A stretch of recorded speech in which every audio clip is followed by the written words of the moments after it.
자, 여러분, 우리는 지금의 상승을 조금 더 큰 프레임에서 확인해 볼 필요가 있습니다. 뭐가 보이십니까? 날봉 단위에서 거래량에 우리가 착시가 하나 있죠. 분명히 여러분, 캔들 몇 개 안 됐는데 이만큼 가지고 대략 28%, 30% 가까이의 상승을 만들어냈습니다. 하지만 여러분, 뭔가 의심쩍지 않으십니까? 그 거래량 수준이 왜 이렇게 조그만할까요? 60K에서 물량 받아내던 거래량의 반토막 수준밖에 되지 않습니다. 지나간 828부터 58까지 스트레이트로 낙하할 때도 이보다 더 많은 거래량이 동반되었다는 거죠. 사실은 이 이유 또한 제가 지금 숏 포지션을 열고 있는 이유이기도 합니다. 왜? 이게 전형적인 B파의 특징이기 때문에. 그런 만큼 여러분들 지금 알아두셔야 하는 사항들에 대해서 제가 준비를 해왔으니까요. 좋아요 한 번씩만 부탁드리면서 이 내용까지 자세히 한번 들어보시죠.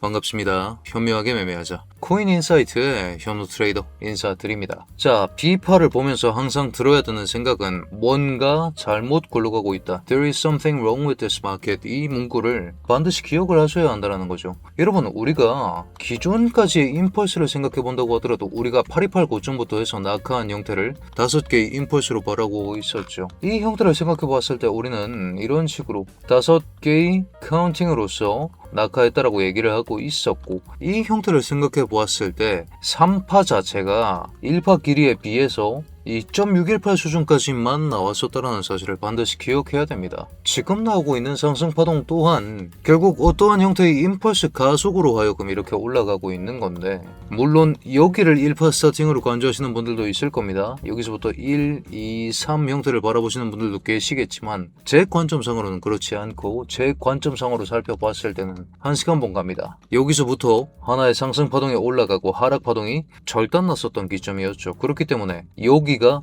1파였죠. 1파 이후에 2파를 주고 나서 3파를 강력하게 올린 형태를 보여줬었는데, 이 형태로 보아하니 1파 기반으로 지금 3파가 어디까지 올라갔냐, 이걸 궁금해 봤더니 어디까지 올라갔습니까? 1파 기반 길이를 한번 측정해 보겠습니다. 2.618 넘어서 6.618까지 넘어간 이런 형태를 보여주고 있다. 사실은 여러분, 이렇게 극단적으로 3파가 올라가는 경우는 굉장히 드물다라는 거죠. 그렇다면 우리의 포커스는 과연 이 상승이 왜 충분한 양의 거래량을 동반하지 않고 이렇게 가능했었는가, 여기로 포커스가 이동해야 합니다. 어떤 일이 있었습니까? 이 캔들 박혀나온 이 순간에 뭐가 있었죠? 목요일이었습니다. 8월 20일 10시 기사입니다. 그 전날에 발표가 났었는데, 스콧 베선트 장기 국채 바이백 한도를 회당 20억 달러에서 최소 40억 달러로 2배 이상 늘리겠다라고 발표를 했죠. 여러분, 정말 중요한 내용입니다. 왜냐면 바이백이라는 것 자체가 장기 국채를 재매입하겠다라는 건데, 결국 재매입했으면 뭘 줘야 됩니까? 돈 쥐어줘야겠죠. 돈을 쥐어줘야 하는데 지금 미국의 상황은 어떻습니까? 자, 연준에서 직접 제공하는 영레포 그래프입니다. 고갈 수준이죠. 돈 나올 구멍이 없다라는 겁니다. 그러면 돈 나올 구멍이 없는 미국 정부는 어떤 선택을 하느냐? 돈이 있어야 국채, 장기채를 사서 그 채권 이자를 줄일 노력을 할 수 있을 건데, 이런 형태가 되지 않으니까, 돈이 지금 없으니까 어떤 형태로 진행을 하고 있느냐? 그들은 단기채를 추가로 찍어냅니다. 어떤 형태인지 아시겠습니까? 단기채를 찍어서 장기채를 막겠다. 이거 뭡니까? 우리가 흔히 카드 돌려막기라고 하는 그 수법 아닌가요? 그렇기 때문에 우리가 8월 19일 4시간 본 캔들을 하나 보면 이런 식으로 한번 팍 튀는 순간이 존재를 합니다. 2번이나 튀었죠. 이게 무슨 얘기입니까? 단기 국채 금리에 대한 인상이 발생했다. 이건 단기채 수요가 극단적으로 말라 있다는 걸 증빙하는 겁니다. 단기채를 팔아치워야 장기채를 사서 빚을 갚든 말든 할 텐데, 사갈 사람이 없으니까 이자를 굉장히 많이 쳐주는 형태로서 단기채를 팔고 있다는 거죠. 자, 그러면 결국 장기채가 이 출혈을 감수하고 해결되었느냐? 19일 발표 순간부터 얼마 올랐습니까? 단기채 퍼센트로 보면 2.4% 올랐습니다. 그래서 그 노력에 의해서 30년물 한번 볼까요? 30년물 한번 잘 뺐죠. 2% 가까이 뺐는데 지금 해결이 안 됐죠. 다시 한번 재차 올라가는 구조를 보여주고 있습니다. 뭐가 문제인지 아시겠습니까? 이 호재는 일시적이었으며 지속 가능하지 않고 신뢰할 수 없다는 얘기입니다. 왜? 그저 발표에 불과하고 실질적으로 아직 시행되지 않았기 때문에. 근데 이게 코인에는 더할 나위 없이 좋은 명분입니다. 왜일까요? 자, 제가 원래는 돈 가지고 장기채 사는 거라고 말씀드렸습니다. 근데 이 돈이 없어서 단기채 판 돈으로 메꾸고 있다라고 말씀을 드렸고, 결국 정부가 장기채를 사서 시장에 돈을 풀겠다. 유동성의 얘기라는 거예요. 유동성에 가장 민감한 게 뭡니까? 코인이죠. 그렇기 때문에 실질적으로 시행이 되지도 않았는데 이런 식의 급격한 상승이 나왔었다라는 겁니다. 뭐가 문제인지 아시겠죠? 첫 번째, 아직 시행되지 않았다. 두 번째, 폭탄 돌리기에 불과하다. 그러면 이 폭탄 돌리기는 뭘로 해결하냐? 이건 연준이 해결해줘야 됩니다. 재무부 수준에서 해결 가능한 문제가 아니라는 거예요.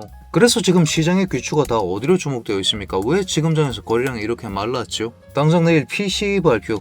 PCE라고 하면 여러분 이게 그겁니다. 연준이 금리 결정할 때 보는 지표. CPI랑 PPI를 통합적으로 해서 이다 저다 만져서 만들어낸 게 PCE인데 이게 내일 밤 9시 반에 발표가 나옵니다. 자, 그러면 지금 상황을 보면 혹시나 금리 인상이 나와버리면 어떻게 됩니까? 이미 미국 정부 입장에서는 단기채를 잔뜩 팔아치워서 장기채를 지금 사들여 놓은 상황입니다. 근데 여기 금리 인상이라는 폭탄까지 맞아버리면 뽑하기가 되는 거겠죠. 거의 제곱 수준의 파급력이 돌아오면서 지금 미국이 어떤 상황입니까? 부채가 40조 달러입니다. 41.1조 달러가 미국 디폴트 선언입니다. 얼마 안 남았다는 얘기예요. 이번 PCE가 안 좋게 나와버리면 바이백부터 해서 이 부채 문제에 걷잡을 수 없는 폭탄이 떨어질 수밖에 없다. 이렇게 말씀을 드리고 있는 것이고, 아니 현우야, 그러면 넌 PCE 안 좋게 나올 걸 상정하고 얘기를 하는 거냐? 아닙니다. 좋게 나와봐야 동결입니다. 동결. 시장에 그 누구도 이날을 바라보고 있지 않습니다.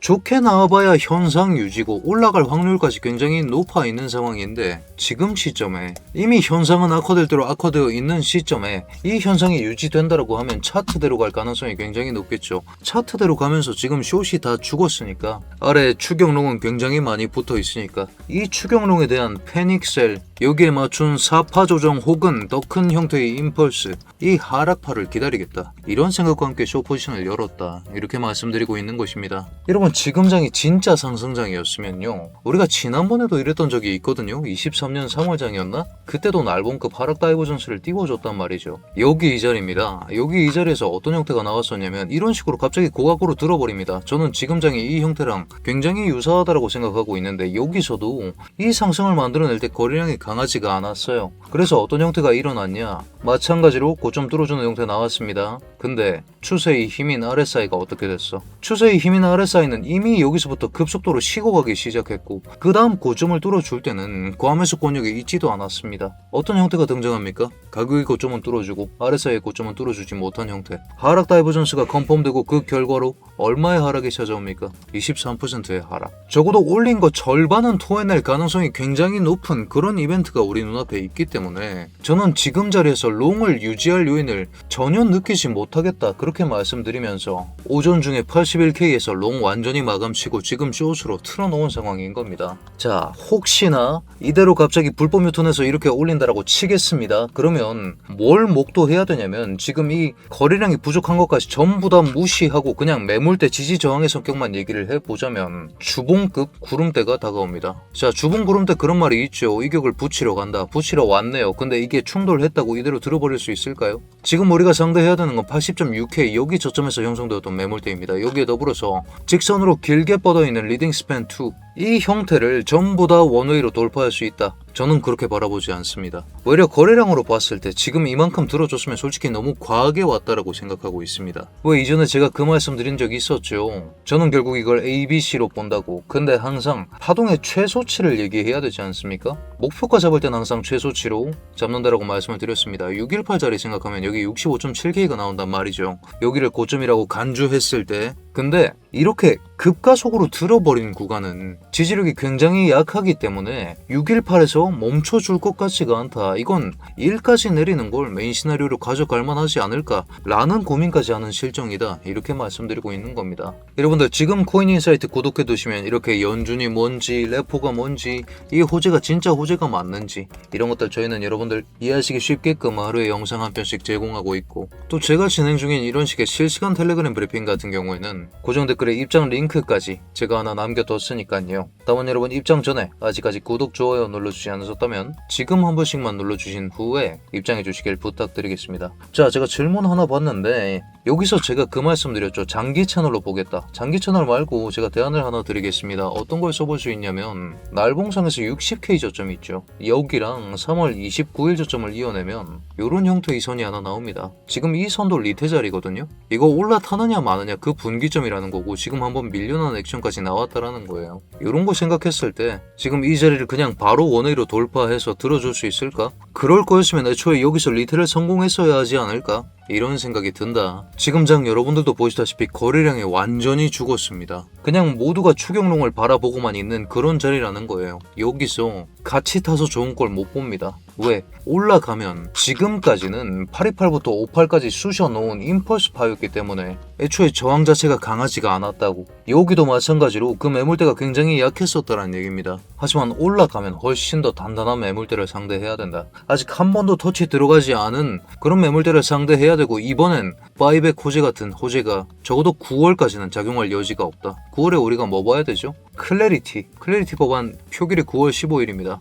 이거랑 바이백 시행도 결국 9월 중순 어느새거든요. 이때가 사실은 진짜 분기점이고 이런 급작스러운 호재가 나와주는 게 아닌 이상 지금부터 임펄스로 보는 사람들은 48을 얘기할 거예요. 이런 식으로 578 저점이 마지막이었다. 그리고 1, 2, 3이 나오고 48 옆세게 하고 58을 올릴 거다. 이런 생각하시고 계실 거고 저는 이렇게 보지 않는다. 제가 보는 관점은 이게 통째로 ABC이기 때문에 더 큰 수준의 하락이 남아있다. 그리고 이 하락을 만들어낼 수 있는 트리거가 너무나도 많다. 거래량 또한 그러하고 바이백이 가짜 호재라는 사실 또한 기인한다. 이렇게 말씀드리면서 오늘 브리핑을 요약해보자면 결국 제일 중요한 건 비파의 특징입니다. 거래량이 수축한다라는 거. 사실은 이렇게 들어올린 거래량 치고 30% 대상승을 만들어냈는데 너무 약하죠. 거래량 수준이. 이게 비파의 특징이기 때문에 저는 A, B, C 형태를 생각하는 거고 그렇기 때문에 숏을 잡은 건데 이게 지금 유효타로 보임에도 불구하고 저도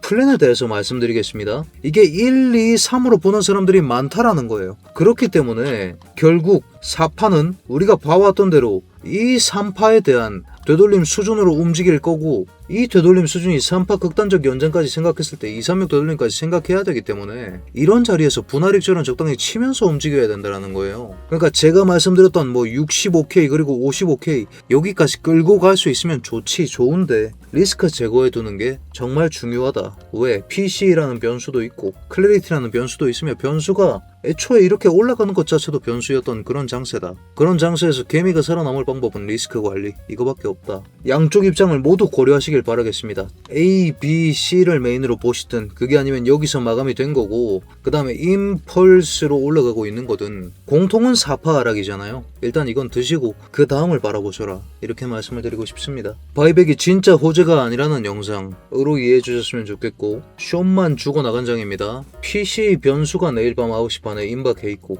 이거 안 좋게 나오면 정말로 진짜 다 토해버릴 수 있습니다. 이런 거 생각해 두시면서 여러분 광기장입니다.